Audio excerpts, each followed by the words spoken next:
we need to join each other and we need our time away. But I'm very grateful that we're doing this. And I'm unexpectedly, maybe shouldn't be unexpectedly, just so touched. I've seen faces here that I don't know, and I feel drawn to your face because I can see the concern or the interest in your eyes. And then I see people I do already know, and I'm just so moved to have had these wonderful times with so many people here. And I'm just choked up, Colin. I haven't seen you since forever. I don't like doing shout outs, but I had to. Sorry. And I knew there was one thing else to do. So it's almost impossible to say anything, it feels to me, that is meaningful in the face of the direct horror we've been seeing play out in Israel, and throughout the whole war zones. Like every day, there's war zones everywhere. However, we can't escape the immediacy of this unfolding tragedy. Some of you may be here still looking for relatives. Um, I'm aware of that. Um, some people have relatives in Gaza and Palestinian territories, and it's just heartbreaking. Period. Um, it's it's similar to the things that the events that I was seeing that brought me into consciousness of being beyond myself and in the world, um, when I was very young. Then what does one person do? And that, of course, set me on the quest. Well, what does one person do? Does one person just head off? And I think I'm trying to answer that question. And since I've been very little, I remember as a kid coming back from the relatives visiting on Sunday in the afternoon, as it was twilight, and coming through a little bit of a hill and valley area in Connecticut where I grew up. And it always looked like a little toy village on the side, little lights coming on at dinner time. And I would imagine people sitting in their living rooms and getting dinner ready, and and it was also where, because um, historically the Cuban Missile Crisis was happening when I was in elementary school. And I remember very clearly that Friday, so this was Sunday, and Friday, I had been with my friends at the street corner. And we had been saying, well, we may all be killed this weekend. We might not come back here and see each other ever again because we'll all be dead. And um, this was probably fourth or fifth grade, maybe. I don't think I ever told my mother or my father that I was talking about being dead by the time we got around to the next week, but we were talking about it, and kids are talking about it now. Um, and I remember not being able to contemplate that and being horrified, and then saying, "What's for dinner?" It's the life goes on, and you're in crisis, and how do you go to the next moment? What kind of thing what allows you to go into the next moment? Where is that coming from? Where is that drive coming from? And being a long student of Carl and all the colleagues that have contributed to the approach, there is something that is inevitable, and that is growth, and that is change. None of us are still crawling on the floor unless we're impaired in other ways. But most of us don't think about all the ways we develop and we grow. But the questions I had at 3 and in that drive are still the questions I have today, and they are at different levels. The 3-year-old said, if they were speaking from current perspective, if the 3-year-old was speaking, would say, I think there's a high degree of incongruence going on here, and I don't like it. And this is a whole sort of analysis. What the 3-year-old said is, this isn't fair. I don't like this. This is wrong. Stop hurting that person. Stop doing what you're doing. I don't like it. Um, and that's still in me and has been since forever. The cognitive dissonance, the cognitive frame of reference I had was, we love each other. I was raised in a sort of liberal church, and there was the paramount thing was supposed to be in our community, love each other. And then the bombs fall. So this was a lot for a little one to handle. And I remember thinking in that Sunday afternoon, coming back from the relative's house and seeing the little village of lights over on the side, they're probably getting ready for dinner, and maybe they have the TV on, but I don't know what they're doing in there, and they don't know what they're doing in there. But I know that all of this could be blown off the earth,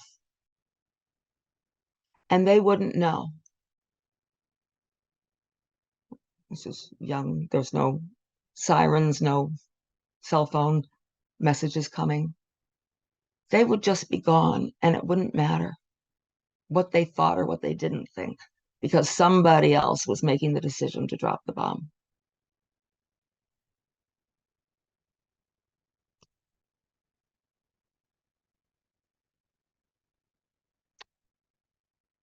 What is my role? I had to ask. What can I do? Oh, well, nothing against the forces at work. Then we have all sorts of elaborated ideas about what we can do to make the world better. Some of it's overwhelming. And what do we use for help? There's a lot of people ready to tell me what I should do. I was told variously to be a Buddhist. I was told variously to be a Christian. I was told variously to go to military school. I was told to learn Chinese or Russian, and there are a lot of things I was told to do. Did that make sense to me? It was another should. It was another external voice saying what I should do. I should just pray. I should go off on a mountaintop. I should go into a retreat. I should pick up arms. No, all those things were live. It was the 60s when I was in college, and my friend, who we would dutifully and happily go off to sing Beethoven and whatever we were singing at the time in the college choir, and then she would go home on the weekend and join it was like a Black Panther Party, which was sort of, they had arms in the basement of their city apartment for if the police came after them. They had the guns right there. So I had Beethoven and the guns and the admonitions to tell me what to do. None of that helped me know what I needed to do. So I had to go to political meetings, and they would say, um, you can make the coffee. Guys were running that, so there's the power structure there. I would go to, and then the spiritual people would tell me, no, you don't need to do that. All you need to do is something else. So maybe like you've had lots of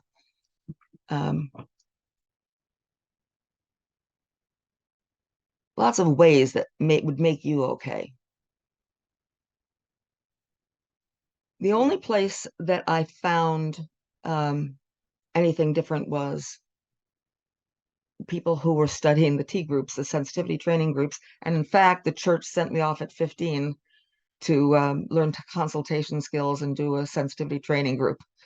They're also the group that showed me you've probably seen or know about the film that's about the last day of the nuclear bomb being dropped off and what happens in subsequent days. And race relations, I all had that via the church. And those were the moments where I felt unconditionality. Didn't know what Rogers had written by then, and he had. I didn't know any of that, but I did know that I had to find a way to be more powerful than I felt. I needed to do something, and yet I didn't know what to do. And I found much more interference by people, again, prescribing what it was I should be doing.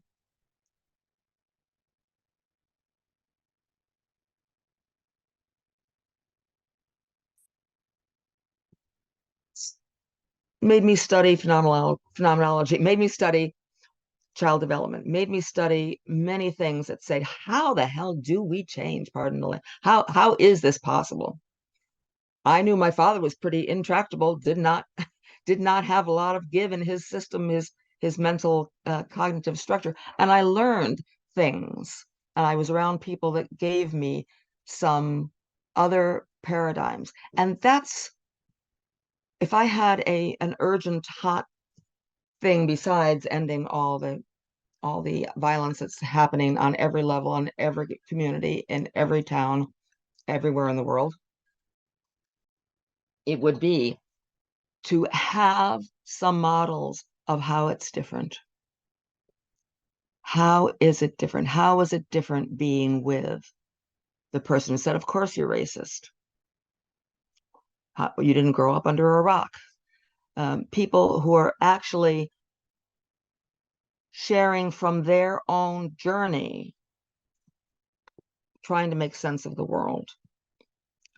And their generosity in speaking to me as a young person, as a very young person sometimes. And they said yes to me. They said yes. They came and met me. I was working on uh, Walks for Hunger, which was a whole part of giving third world and um, basically poverty places in the States and internationally. And we raised a whole hell of a lot of money. And and then the local groups, it was a very person-centered structure. The local groups determined where that money would go. And so that all of a sudden there were a lot of people from everything from aid organizations and charity organizations and um, international uh, Save the Children and people. And also, one of the groups was Frelimo, which was the Portuguese Liberation Army. Anyway, we had lots of diversity in who was being funded, and those people needed money from us, but they also needed to tell the story of what was happening there. Just like now we need people on the news and in the communities to tell us what's happening in the kibbutz, what's happening in Palestine, what's happening. We need to hear and we need to have context for that. And if we don't, we stay stuck in whatever reified, whatever position we have accessible to us in a limited, sometimes very limited bubble. It wasn't until I came out of my bubble into college that, again, the university went on strike for race relations, not yet for other war and the murder at Kent State University, where the National Guard killed students. So there was plenty of tragedy and horror. It feels to me now there's less people being that guiding, that mentoring, that sharing of experience, that traveler on the way to help people get context. Context is socially constructed, it is socially built, it is schemas don't change on their own. They have to have information from outside that is something you have to struggle with, something you have to reconcile, something you have to either reject or it's such a process. And Rogers just genius about knowing what that process was. That empathic listening, that spectacular heuristic research tool tool sounds, again, wrong language, binary language that puts us back in a static world. What we have with Rogers is the phenomenological openness of bracketing, what Merleau-Ponty says, bracketing our assumptions, putting them aside to the best that we can so that we can actually hear what's going on.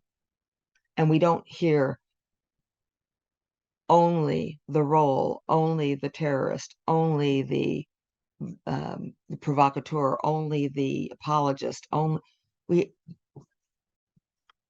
we need all the data, and we need to have it in an undefended way.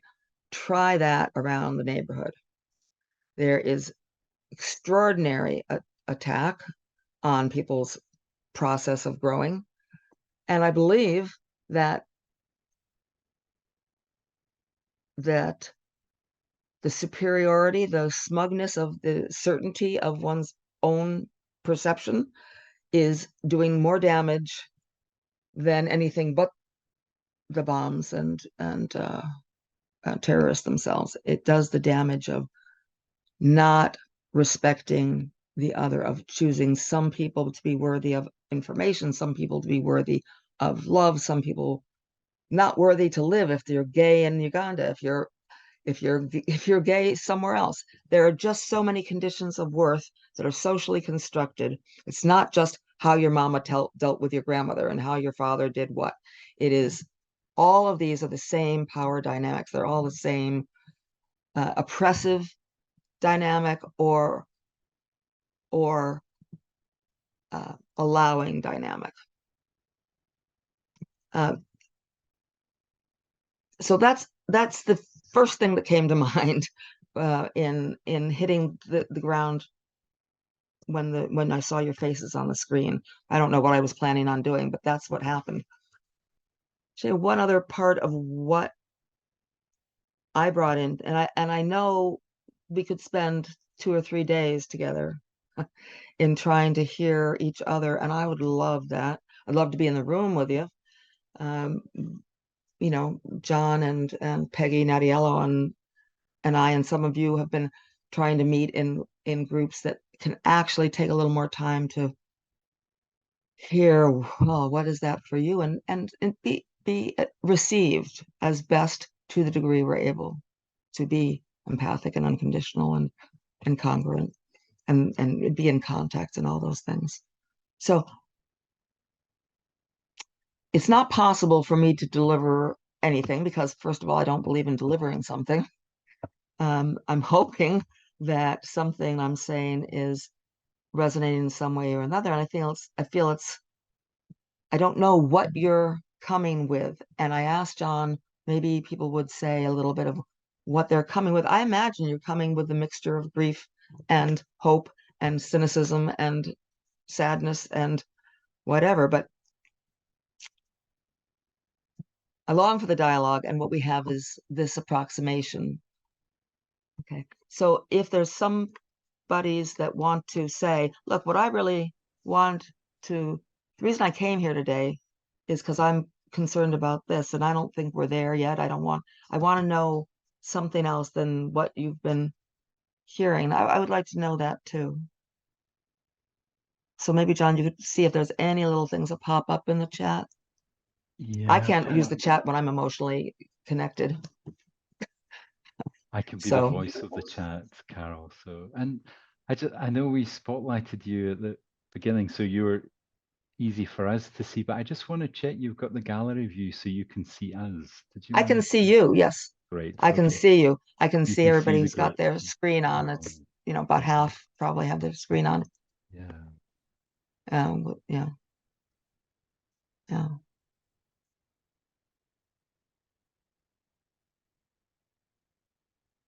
Can just take a moment for our thinking to reach our fingers to reach the keyboards. So yeah, Yeah, or not. I'm worried about how my grandchildren will navigate uh, navigate something. navigate the local and the global. Go right. How? How do we? Yes. How can we help them do it when it's hard for us to do it? Um, I just took the field call from my daughter. I'm waiting for the last years, she went from teaching ballet to working at a Jewish community center and now reluctantly as the director of a preschool that she landed there just with COVID starting. And now she's got probably 75% of the parents that bring her their young early childhood children to the school.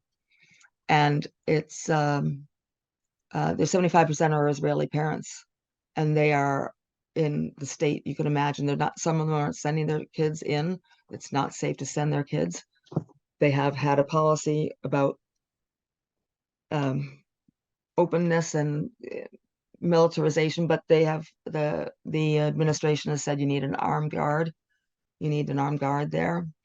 Some of the parents are a wreck when they walk in. Some of them, and her job is to keep a normal, warm, trusting environment for the children.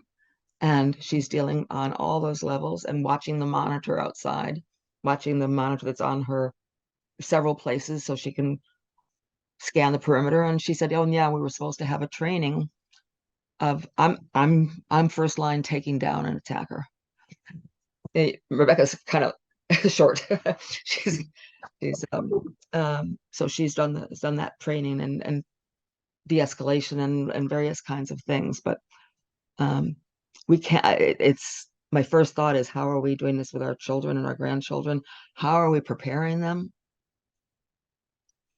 I think listening to them for certain, listening to what it means for them. Nobody asked me in fourth or fifth grade what was I thinking about the Cuban Missile Crisis. you know, um, listen to them. Sometimes feel there's a tension between helping clients to self-actualize and finding their finding their, Want and me that to read the disappears. rest Yes, of please. that, Carol? So yes, and finding their individual autonomy and thinking of how we can find united cause and understanding as a society. Mm. It doesn't feel as though they are mutually exclusive, but I'm trying to figure out how to promote unity alongside individualism. Mm. Uh, Well, there it is. Let's spend a couple hours on that. Right. yeah. One thing I know for sure is that being a person who my father was pretty sure would get married and have children and didn't need really to go to college, um, that there wasn't any expectation that I would. So again, paying attention to kids and what they are. But then as we know about interjected values, there's a lot that happens that sneaks in with the water and sneaks in with the air that we're breathing that says, oh, honey, no, you can't do that. Or, oh, who do you think you are? Oh, don't be angry. You're a man. You may be violent. We have so many conditions of worth that I can guarantee they could pin me against the wall and have me never move again. Right? So imagine my surprise to find Rogers in this long workshop, many days where people could say, well, that's bullshit. I don't think this is me speaking my normal language. And if I offend you, I really am sorry. And I'll try to refrain if I get the message that I need to. But my frustration at the kind of nonsense that comes at me in the form of advice, or not just advice, of certainty about the universe. This is part of our heritage. I I really know the cognitivists have plenty of ways of saying, well, play with that framework, play with that belief. What is that cognitive structure? And of course, I believe that if we have a little space, if we are able to have space, this is a quote from Spiegelberg about lots of things. What is important in all phenomenology is that we consider all of the data, real or unreal, doubtful, as having equal rights, and investigate them without fear or favor. So you're pretty sure what you can and can't do. What if you consider all the data, real or imagined, doubtful, as having equal rights? Well, maybe I kind of wish sometimes when my parents had said, "Oh, don't go up there, you'll fall off the wall," and say, "Oh, but what if I don't? What if I become a rock climber? What if I love it? What if that's my talent? What if? Why are we so certain? Oh, so we can know things and be an expert. Well, I am no expert. I am no expert." But that Spiegelberg quote, the rest of it about considering all the data without fear or favor, goes on to say, especially those things that are under the handicap of initial suspicion. So, under the handicap of the initial suspicion as to their existential claims. You don't have a right to say that. What do you know? You're the kid. You're the fill in the blank. And Rogers said, to the degree I can allow all that data in, if as a person I can receive, and if as a person we can give and receive the attitudes of interest and care and curiosity and non-threat and genuine tenderness. I'll say tenderness at this in this moment. What would we find? What happens to the organism? What happens to the human? Well, Roger says in 51, he says, in the atmosphere of safety, protection, and acceptance, the firm boundaries of self-organization relax. Underlying this entire process of functioning and change are the forward-moving forces of life. It is hard sometimes to let my own force of life keep moving. I suspect it's this for many people. It's static. It's Bruce Hornby says it's just the way it is. Some things will never change. We certainly have that in our DNA somewhere. And we have the horrors of putting your neck out and being murdered. These are all real elements that if we can look at them in a way that gives us some reality data, as Jules Seaman says, gives us reality data, then we will be able to be more fully functioning. And what I know is I can't do, I saw another phrase go by about how we can go forward, how we can be effective at all, how we can help our neighbors, our families, our countries, our kibbutz, what can we do to the degree that we can care in this tender way with ourselves, we have possibly more strength, more capacity to see what our life energy it has in store. Maybe we didn't think we had. I know I always felt when I was with Carl or with Jules Seaman or some of those people, I always felt like after I walked away from them, I felt taller and smarter and cleaner and brighter and felt like I'd gone through a car wash or something because that was what they were reflecting back to me. And I can't do that when I'm utterly depressed and I'm feeling powerless. And I'm not going to quarrel with being powerless.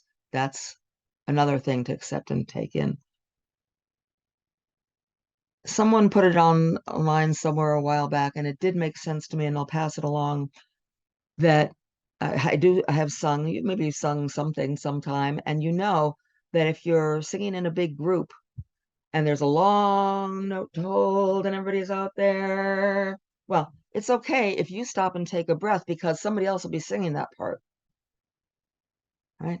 So take your breath and then come back in when you can. That sounds like advice, but it's something very true, but benign curiosity needs to be nurtured. Oh, so something about benign curiosity. Shielded from discouragement. Right, this is the nitty-gritty stuff. How do we not become cynical?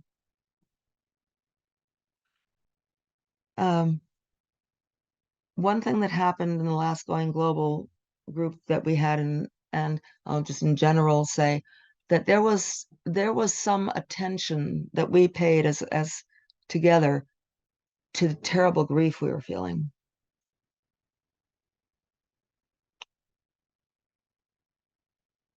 Holding grief, trying to be strong, is also a way to capture, to flash freeze the fear and hold it. Maybe that's right, maybe that's not, I don't know. But it's somehow solidifying or reifying something, and again, still stop breathing. So breathing is also a way that we can encourage our life to go forward. Benign curiosity. So I'm not sure what other things might have popped up. I don't want to just ramble on. Yeah, some real themes, Carol, about hopelessness or Mm. yeah, and getting disconnected from ourselves and from the philosophies that you're describing, being Mhm. deeply connected to ourselves and each other and Yes, yes. And now I'm going to go off from things that I have learned and I do want to share. So while we have been struggling in the United States, in my point of view, with a terrible authoritarian right-wing Christo-fascist faction trying to pretend it's the majority and doing a pretty good job of it, I have been watching quite a lot of news about how democracies die, um, and what helps them die and what helps fight that dying. Um, and Timothy Snyder is a person at Yale who's studied tyranny, and he's written a small book on tyranny. He has 10 steps, 10 things to look out for. He's just as human and personally beautiful person, and he's very succinct, and he's got this. He understands a lot about how people are taken over. And I've been listening to that. And then I've also been listening to and learning a lot from, yeah, On Tyranny is very helpful. Yeah, absolutely. And also to a person I never knew. She's a historian, I believe. I think she's in a niche all her own, but she's been on several news programs that I've studied, and I have bought the book, and I'm just going to put it up here. Um, it's Strong Men from Mussolini to the Present. And what they're both communicating is, look, it is really helpful to dictators for you to be helpless. It is wonderful. And if they can get you to know that it's hopeless, oh my God, can they run in and do their job very well? If they can say, those guys over there, don't trust them. You can't trust the media. You can't trust journalists. You can't trust this. You can't trust that group. You can't trust this group. They're lying, they're lying, they're lying. Then you put billions of dollars to financing networks where this is robocalls. I don't know if that word is in many languages, but the automated computer generated disinformation campaigns that are now replacing the leaflets that used to be dropped from airplanes that could be shot down. Well, you can't shoot down um, that kind of disinformation just with taking the little airplane down. So what about all that disinformation that's coming? What about all the power brokers that are financing that? And what together they say to me is, number one, what they've got to promote, what the playbook is, what they need from you is they need to make you terrified. They need to make you so afraid that you give up. They want to also tell you that nobody is trustworthy. You can't trust. It's rigged. It's a witch hunt. It's These are phrases that Nixon used, by the way. I'm old enough to know that these are exactly the same things he used, and everybody was still loving him until he was out of office. It was a very high proportion of the population thought he was just being very badly mistreated. Those effete snobs, those intellectuals, those things, people that think they're better. There's a lot of support for Nixon as he even left office. So that was a little lesson of hope too. But this don't trust, don't really go out of your house. Don't join with other people. You never know who's lurking in the bushes, right?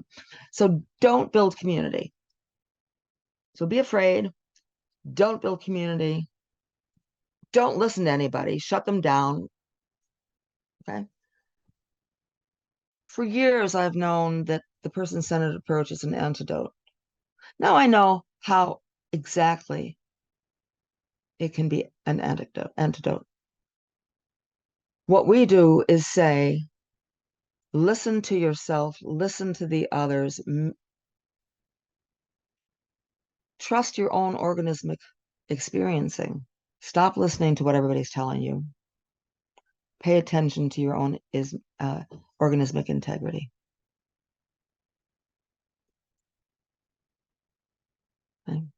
Okay. We build community. We say, let's come together. Carl went to South Africa and had black and coloreds and all the separating titles and all the divisive, all of those things. And he went and he said, I want to hear everybody. Radical. It doesn't get more radical than that. I want to hear everybody without fear or favor, especially if they're under suspicion of existential claims. Right. And so build community, listen, discover your organismic trustworthiness, make connections. Jules Seaman and others have written about a lot about organismic integrity that matches much of the science, neuroscience work, that all our organismic processes are based on accurate flow of information and connection and communication, connection and communication, the dictator's worst enemies. And the last thing they do is normalize violence, not last, of the ones that I'm mentioning today. This short version. Patriarchal global system. Yep, creating war. Yep, that's what we're talking about.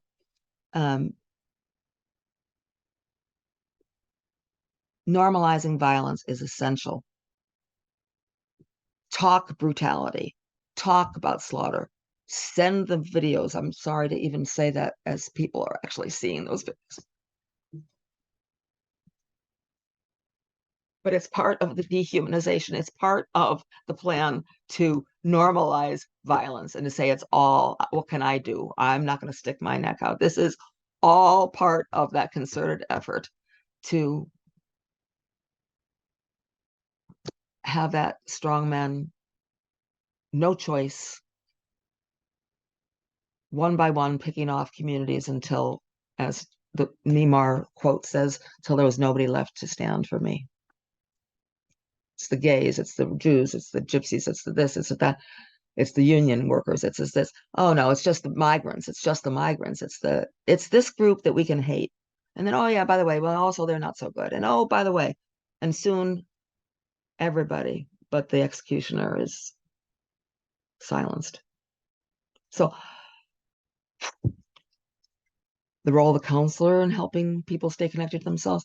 Well, I think it's the same for me. What I've come to describe is this approach absolutely is an extension approach. It's an extension. It mirrors the growth movement. If you don't like the formative tendency, if you do, I think it's undeniable.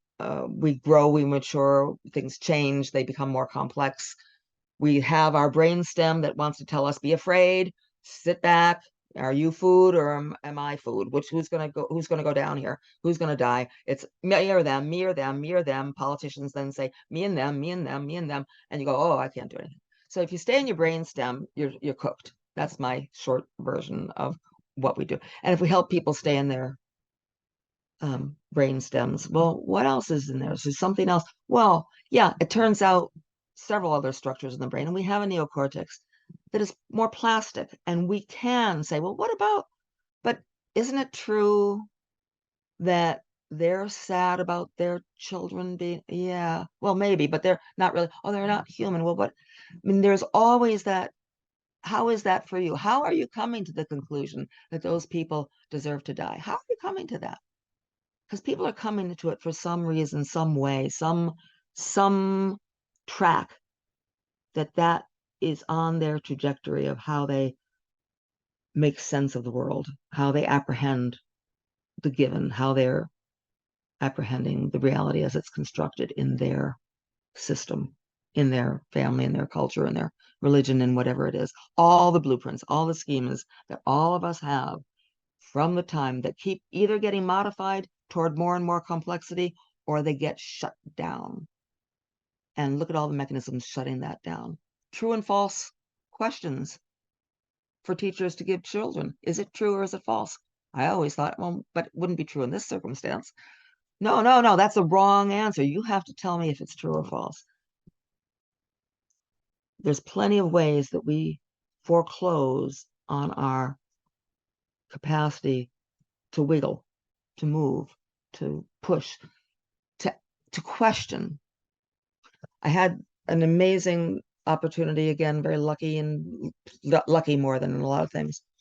I had a weekend with Paulo Freire, who was a Brazilian educator and had to be exiled out of his native country because he was teaching literacy, but he was not teaching the pen of my aunt is on the table. He was teaching generative words like landlord, peasant, overlord, and let's learn language and what is that like, and explore what is that for you to know that word? What does that mean to you? I said, so he's a dangerous guy. He did get refuge from the World Council of Churches at a certain point, and I lucked into getting onto a weekend with him. And there were lots of, it was supposed to be white educators, Black educators, and Hispanic educators. And boy, was that holy hell, it broke out. Everybody working for peace and not oppressing anybody did a pretty good job.